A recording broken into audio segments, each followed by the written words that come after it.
Hello and welcome to the Munro Method Clancast. I am Jason Munro. This is episode 84. Today we are going to talk about social calendars. I'm going to be talking a lot about the summer because it's that time of year, but this is something you can apply all the time, not just across the summer. So this comes from the kind of talking from experience with the people I work with, the things that I will expect to see over the coming weeks with the people that I'm working with. And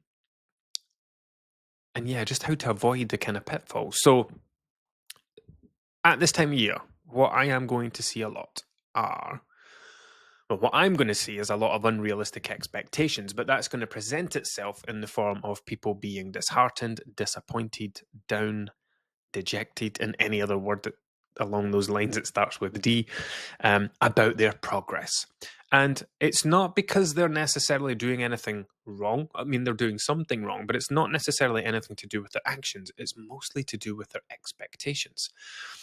One of the biggest mistakes that people make when it comes to weight loss is they get their fingers out and they play the numbers game, right? So I want to lose 2 stone. If I lose a pound a week for the next 28 weeks, and they count all that up, it will, I will have lost the 2 stone I want to lose. Fine. And in their mind, a pound a week's very realistic because in the past they've expected to lose 2 and 3 pounds. Do you know what? A pound a week is not realistic for most people unless you have a lot of weight to lose. A consistent pound per week is very unrealistic. Only because we're looking at a prolonged period of time. Short term, definitely realistic. But long term, you have to think about it, right? 28 weeks is a long time, right? It's more than half the year. How realistic is it that you are going to be super consistent for 28 consecutive weeks? How realistic is it you're going to maintain a deficit almost daily for over 6 months of the year? Unrealistic. But it's very easy to play the numbers game. You sit and do the sums. I have this much weight to lose. If I do it for this long, then it'll, if I lose this much per week, then it will take me this long and that'll be great. And on paper, it looks fantastic, but you forget to account for life. You forget to account for your mood, your mental health, what work is doing, if that causes you any stress or if it gets busier. What happens when work does get busier? You start taking less care of yourself. How likely are you to lose that pound that week if work's exceptionally busy? And then we've got, your social life to think about. Things that go wrong. Cars might break down. Boilers might break down. We might get some bad news. All these things affect us, and when things affect us, they affect the things we do. They affect our efforts.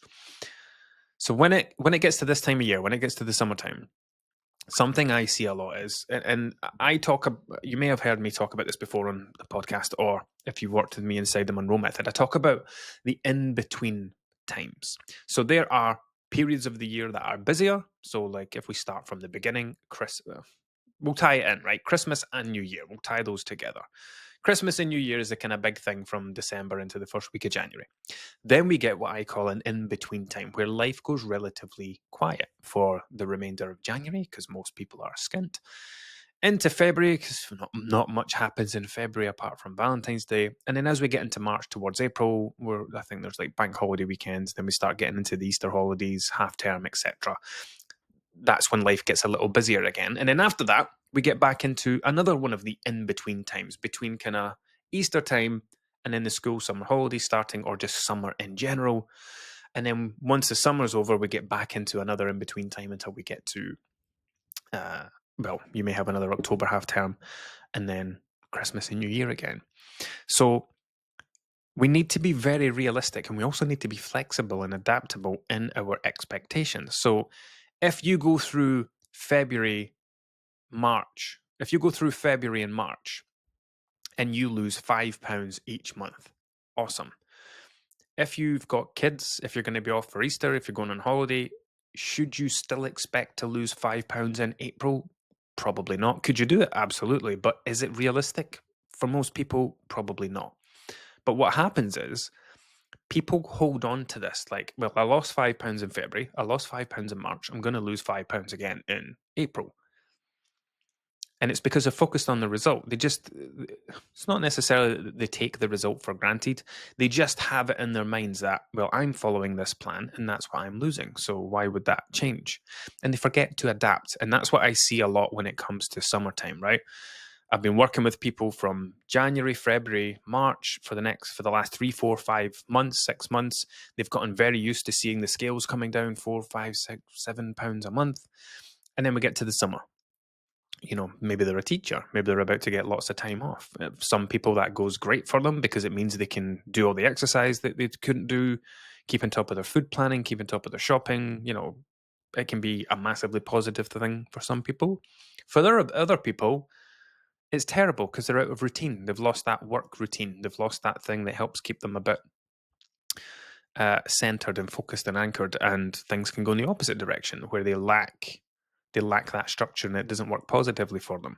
But each person still holds on to the expectation of, well, this is these are the results I've been getting for the last few months. These are the results that I expect to continue to get for the months ahead.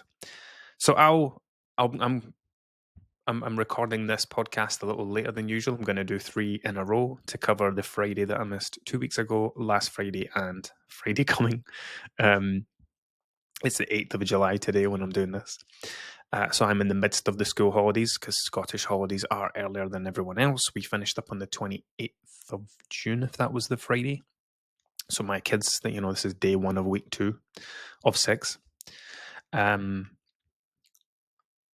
So yeah, as we get into the next few weeks, I'm going to be doing a lot of check-ins with people who are frustrated, annoyed, disheartened, down, etc.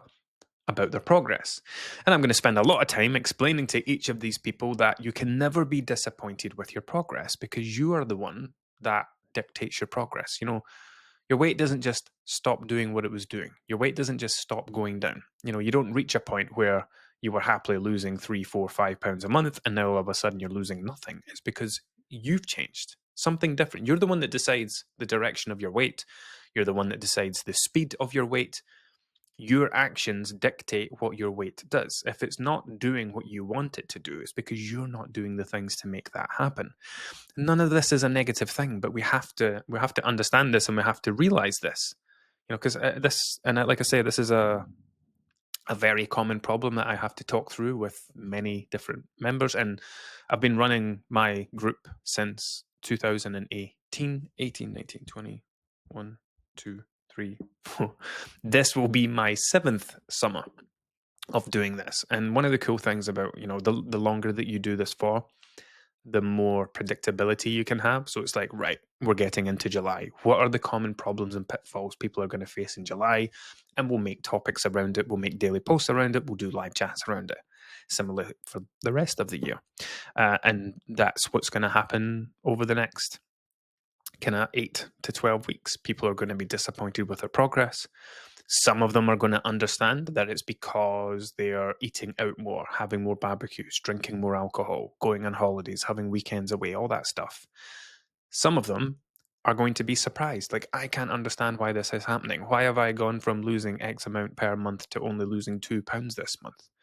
And then it's my job to go through what we're talking about in this episode. Like, you need to be realistic and adaptable and understand that even though on the 1st of January, you had your entire weight loss mapped out for the rest of this year, and after week 50, what did I say, 2 stone?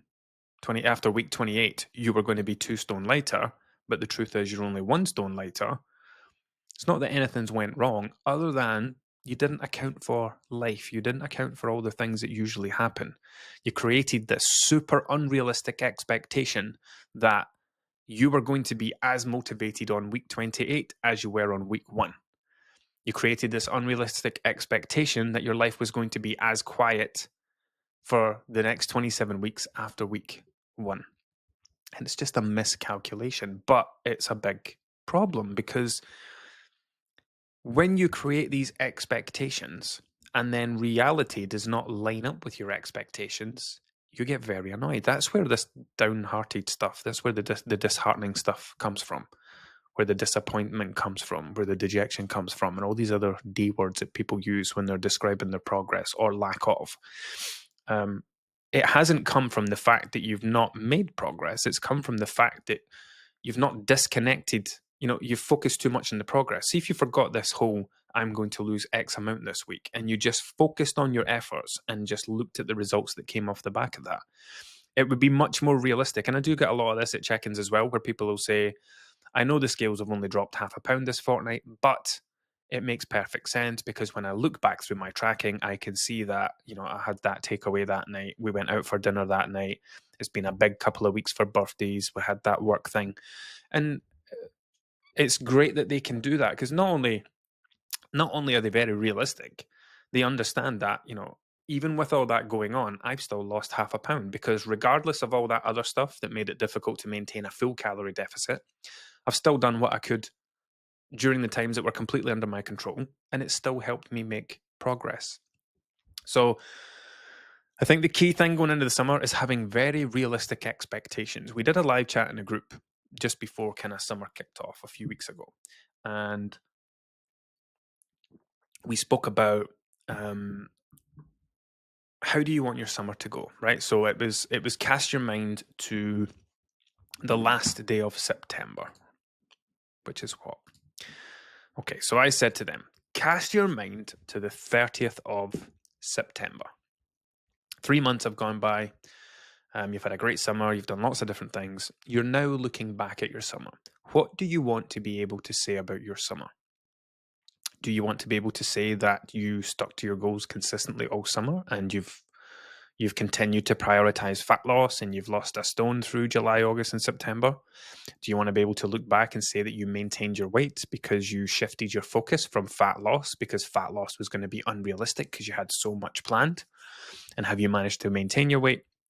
So it was basically, rather than trying to decide what you're going to do through the summer, cast your mind in the future to the end of the summer and look back the way. What do I want to be able to say on the 30th of September about the summer of 2024?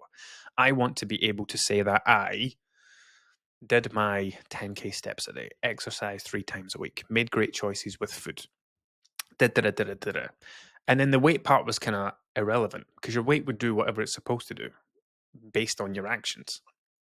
And then it's about bringing your actions into alignment with the future you want to create. So, let's do it short term, right? I usually put these out on a Friday. So if we say you're listening to this on a Friday, on Monday morning, what do you want to be able to say about your weekend? I want to be able to say that I'll make this totally personal, right? I want to be able to say that I got the 2 cars cleaned and valeted because they've not been done for a few weeks. My garage cleaned out because I've done a lot of DIY the last while, and when I do a lot of DIY, I'm not particularly tidy about how I rip tools out the garage and put them back again. So while the garden looks great, where I was doing said DIY, the garage is a bomb site. And when the garage is a bomb site, I get annoyed because then I don't train because that's where my gym is. And I've done something with the kids, right? So on Monday, I want to be able to wake up and say, cars are done, garage is done, and I had a great time playing with the kids doing whatever thing it was they wanted to do. And then you come back to the weekend and it's like, right, Saturday morning, I'll walk the dogs, I'll go do Aldi. Once I've done Aldi, I'll come back and do both the cars. Sunday, I'll do the garage. Walk the dogs, come back, do the garage. And whatever day, Saturday, Sunday, I'll do whatever with the kids. And then you're bringing your actions in line with what you want to be able to say. I think the trouble that a lot of people have at the weekends is they approach the weekends worrying too much about what they're going to do, worrying too much about undoing their progress. It's all very restrictive. I need to stop myself from doing this. I need to try and not do that. I need to hope that I'm not like this. They never look at the Monday and say, what do I want to wake up on Monday and be able to say about my weekend? Do you want to wake up on Monday and feel shattered and disorganized and stressed and hungover? Probably not. But most people take actions over the weekend that make them feel like that. This kind of comes back to the whole thinking decisions all the way through to the end. Alcohol is always the easy one to pick on. Like, nobody thinks about the after effects of alcohol. You might think about the hangover, but people don't really go much beyond that. People don't go to the Wednesday. What's going to happen on Wednesday when you're emotional and still feeling the effects from alcohol at the weekend? What about Tuesday? What about Monday when you wake up? You've not ironed any clothes. You've not been to the supermarket. You've got no idea what you're eating that week. You've got nothing to take in for lunch. People don't think that far in advance. All they think is Saturday night's going to be fun because I'm having a drink or I'm going to a barbecue. They don't think much farther than the fun part.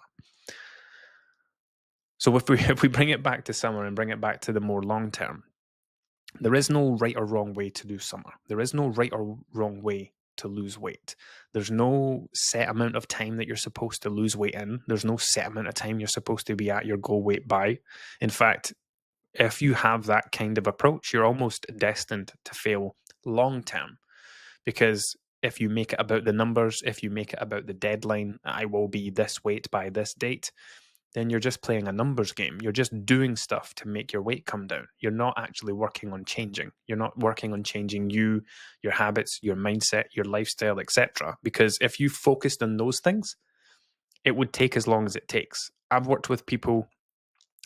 I said this to someone the other day. The best people that I've worked with, and when I say the best people, I mean the people who I've got to witness going through the transformation from A to B, I have worked with for 12 to 18 months. I said this in a daily post that I just wrote today for next week, where I've worked with people who had, like Marnie had £100 to lose. Andy Duncan had, I can't remember what he lost, 80 odd pounds he lost. These were people who had a significant amount of weight to lose. And it was never about the amount of time it was going to take, the deadlines or anything like that, because you can't put a deadline on that. If you've got £100 to lose, you can't sit and play the numbers game. It's too long a period of time to know exactly when it's going to happen by. So when I worked with Marnie got to a point, probably, I worked with Marnie for 18 months. Marnie got to a point, it was probably beyond the 12th month mark, because she then had been through everything a year had to offer. So like I said, she'd been through all the busy times and all the in-between times. We did the summer, the holidays, the winter, the Christmas, the New Year, school holidays, etc. We did all of that within those 12 months. And then we hit the reset button and started getting into the next year. And Marnie probably hit a point after those 12 months where I said to her, you've already reached your goal. Yes, you still have 30, 40 pounds to lose. But up here in your mind, your mindset, the habits you've created, the new thoughts that you have, the way that you talk in your check-ins, the way that you're viewing things now, you are already at your goal. You are already the person who is going to go on and maintain their weight. All that's happening right now is you are living at your goal weight. The way that you think, the way that you act, the way that you eat, the way that you plan things, your exercise, like everything that you're doing, you are living like the goal version of yourself. And what's happening now is your weight's just following you down. So all we're waiting for now is the passage of time for your weight to get as far as it's going to go. And for Marnie, that was 101 pounds later. 18 months later, I'm done. I'm happy where I am. I want to go to maintenance now. And for her, it was very simple because she'd already become the goal version of herself. Andy was the same. I worked with Andy for exactly 12 months. Can't remember what he lost. It was like 5 or 6 stone. But there was a point at like month 7 or 8 where I said the exact same thing to Andy. Check-ins were becoming routine. Through the first few months, there was lots of things to fix, lots of things to talk about, lots of habits, lots of behaviors, lots of little niggly things that were raised, that were identified, that he brought up, and we just spoke about each of them individually. And then it got to a point where we had 2 or 3 consecutive check-ins that were very much 5 minutes, like me just going on camera, recording over his check-in and saying, you're doing everything right, this is great, blah, blah, blah. Maybe a couple of things to talk about. And then it got to that point where I just said, look, same thing I said to Marnie, you are already living like the goal version of yourself. We've fixed everything. We've talked about anything. All those habits are gone. All that mindset's gone. All those things that you used to believe about weight and weight loss and weight gain, you don't believe them anymore. We've replaced that with facts and with science and with a much better mindset. And again, now all we're doing is waiting for the passage of time. In the last few months of working with him, his check-ins became very routine. It was more just a pat on the back and keep going for the last few months rather than 15, 20, 25 minutes of trying to change the way he thinks, the way that he approaches things. So you hit that kind of point. You need to hit that point where it stops becoming about the numbers. It stops becoming about following lists of rules to change your weight. And it becomes about learning to live like the goal version of yourself. Because remember, like whatever weight you are right now, you have ultimately chosen to be that weight. Now, you did not write down on paper one day, I want to be 18 stone, and then start doing stuff to make sure you got there. However, the way that you take care of your body, the way that you use food, the way that you use alcohol, the exercise that you do or don't do, the steps that you do or don't do, the amount of TV you watch, the amount of scrolling you do, the amount of snacking you do, the amount of preparation that you do or don't do, of course. Every single thing about you related to the way that you eat, the way that you drink, ultimately is a choice. I mean, unless you've got a diagnosed eating disorder where things can feel like they're taking out of your hands, everything was a choice. And it might not feel like that, but it's very easy to feel like you're a victim of your weight, like it's something that happened to you. But if you've listened to these podcasts for any length of time, you'll know that your weight doesn't happen to you. Your weight can't do anything by itself. You take it to wherever it is through your actions or your inaction. Now, you didn't pick the number. You didn't pick the weight. You didn't necessarily want your weight to do that, but you wanted to drink every weekend. You wanted to eat takeaways multiple times per week. You don't want to move very much. You want to do 2,000 and 3,000 steps a day. You want to spend a lot of time in front of the TV. You want to scroll your phone a lot.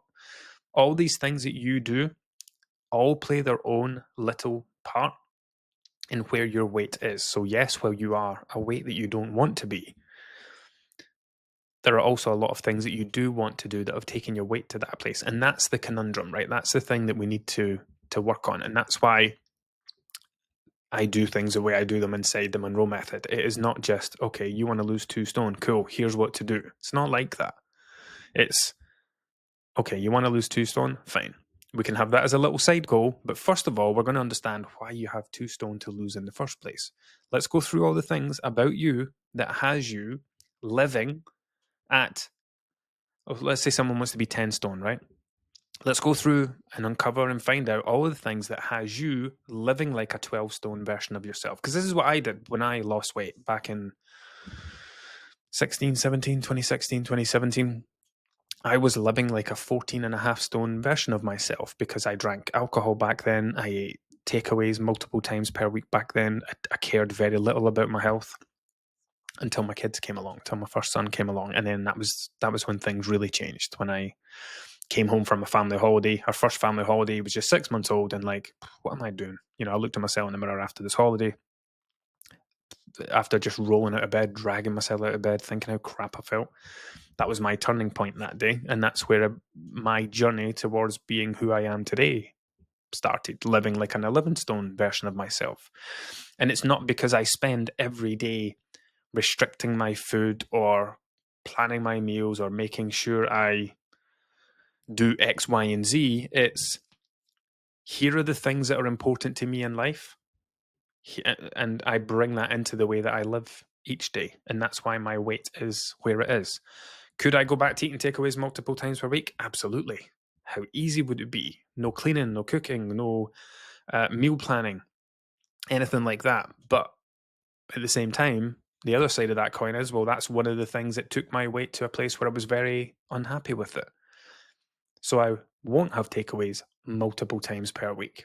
You know, and this is the point that I'm trying to get across, that it's not about, people who maintain their weight aren't very good at watching what they eat. They don't have fast metabolisms. There's nothing different about them that takes their weight to where it is. It is quite simply, they want to live like that version of themselves. People who I've maintained my weight for 7 years now, 6 or 7 years now. Yes, it goes up and down 10, 11, 12 pounds throughout the year, probably heavier after Christmas and New Year, maybe a little, no, summer's usually, I'm lighter after summer. But there's varying points throughout the year. We just call that natural. That's what weight maintenance is. Remember, weight maintenance is not keeping your weight at the exact same point every single day for the rest of your life. It's understanding that seasonal weight gain is absolutely a thing.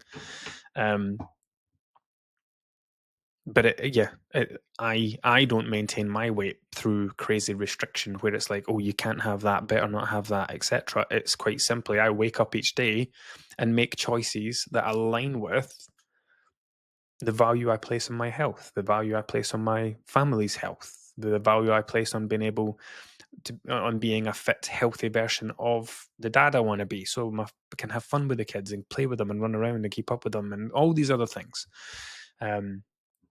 Anyway, I have wandered way off the topic here. So let's bring it back to this so we can wrap up, right?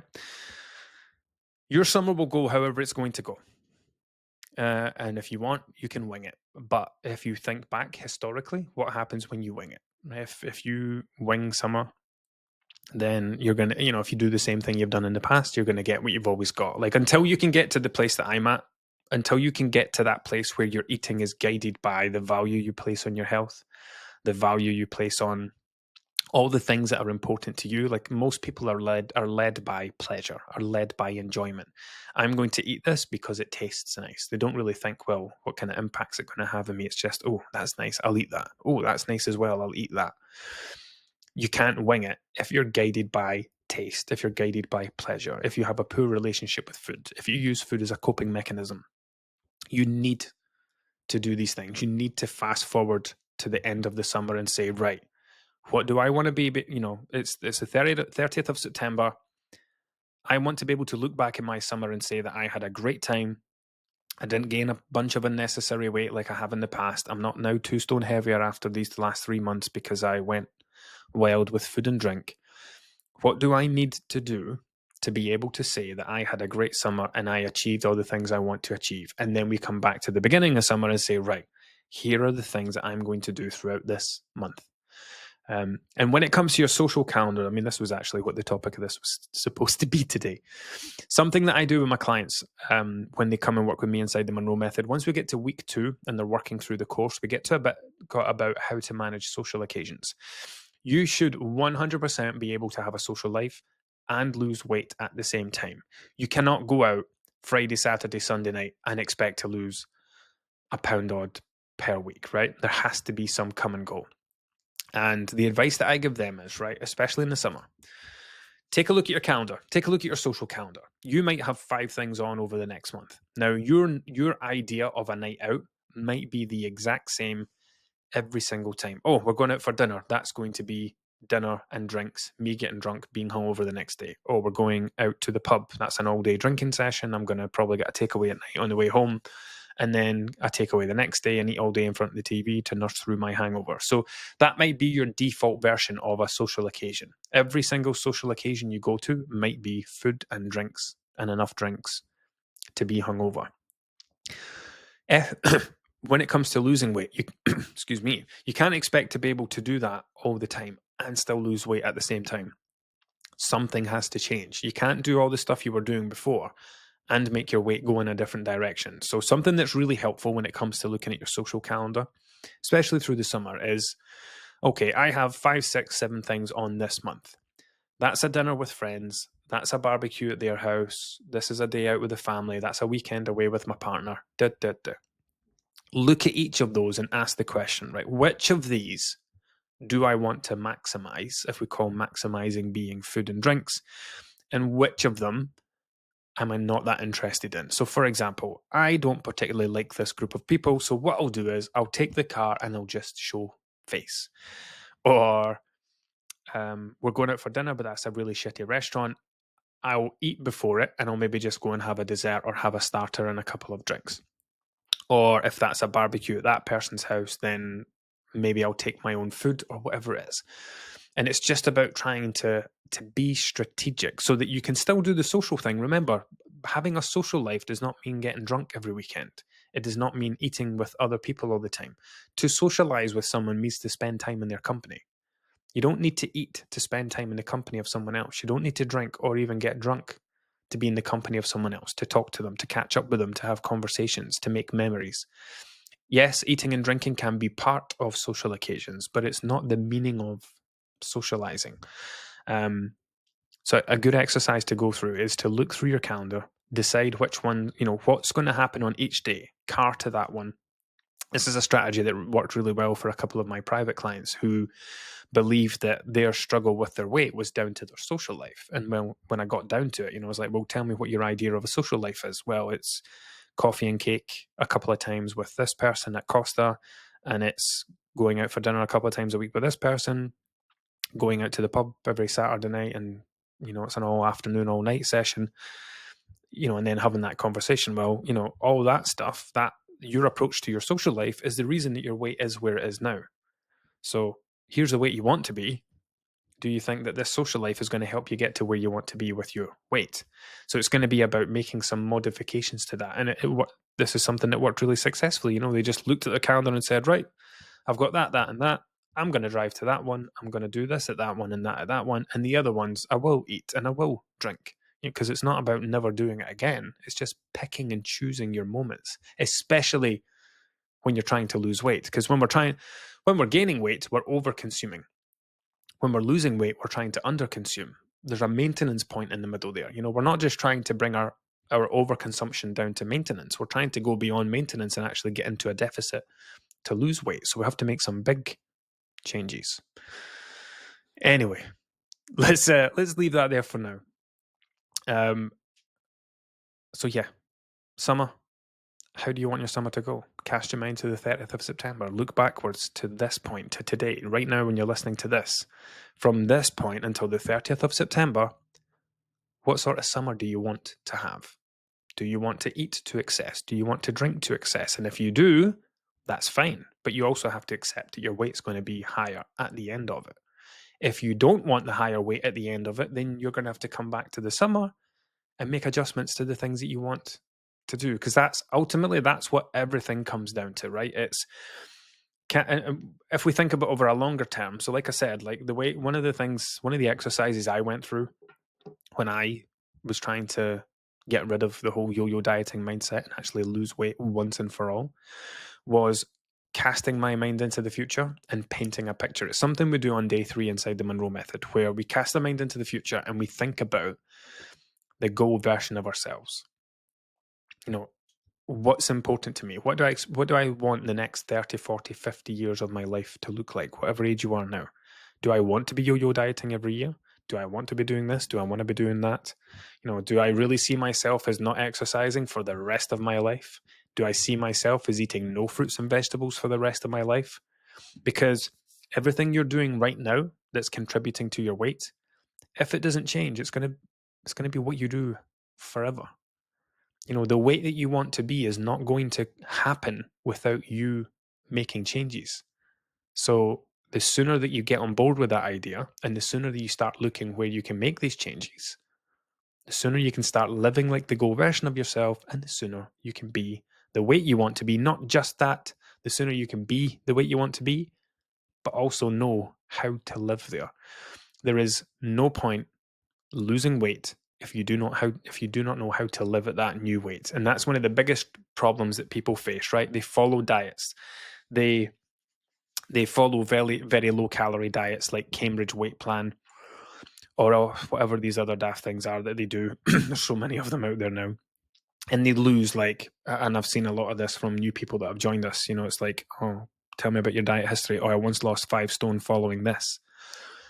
And it's something like Cambridge Weight Plan. Now that's a life-changing loss to go through, but they followed something that didn't teach them how to eat because all they were doing was drinking shakes.